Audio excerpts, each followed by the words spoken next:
VGC, or Video Game Championships, is a term describing competitive Pokemon, a game where players compete with pre-made teams to come out on top in a turn-based battle. But you probably already knew that. VGC is too hard to be described in one sentence. There are so many different parts about it that make it what it is. To start, we have the metagame. This is the part of VGC that I find the most interesting. Before we talk about the metagame, we have to talk about formats. Formats are a certain set of rules that determine what Pokemon are legal and what Pokemon are not. Recently, in Sword and Shield, we had something called a restricted format, where legendary Pokemon were legal. Right now, we only have a regional dex format, restricting players to only use Pokemon from that region. Formats really change the game. What's really good in one format might not be good in another, so whenever the format changes, the entire game essentially resets. The metagame usually goes around in a circle, starting off with the initial threats, then moving to the initial counterplay, then finishing with the anti-counterplay. Eventually, the entire cycle resets because the initial threats aren't threatening, but the counterplay isn't either because of the anti-counterplay, and then the entire idea is just lost. Then, players prefer to find something new instead of trying to return to the original idea. A good example of this is Indeedee and Armarouge, which I just talked about in my last video. They were one of the most popular pairings, but they aren't used anymore because of the counterplay found. Right now,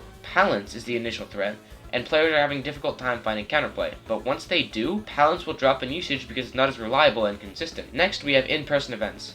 There are 4 tiers of tournaments. Locals, which are usually held in local area, regionals, which are streamed and usually in a certain state or province, internationals, which are also streamed and usually for continents, finally, Worlds, a tournament that only happens once every year and changes location each time. In North America, players need 300 CP to qualify for Worlds if you are in the Masters division. In order to get CP or championship points, you need to do well in tournaments. International tournaments are usually the biggest tournaments other than Worlds. This is because of the insane payouts. If you win a national, you get 500 CP, but why would you want more than the required amount? If you are in the top 8 of your region before Worlds, you get something called the Travel Award, which means that Pokemon pays for you to go to Worlds. This is huge because it saves a ton of money, which I'm sure everyone would appreciate. VGC is a fantastic game, but you haven't experienced how awesome it is if you haven't gone to a real-life tournament. Any of the 4 tiers are so much fun to go to, and I highly recommend it. Also, if you notice that this video is a little shorter than the others, it's because it's a 2-parter. I'll be posting the second part as my next video whenever it's finished. Thank you all for watching.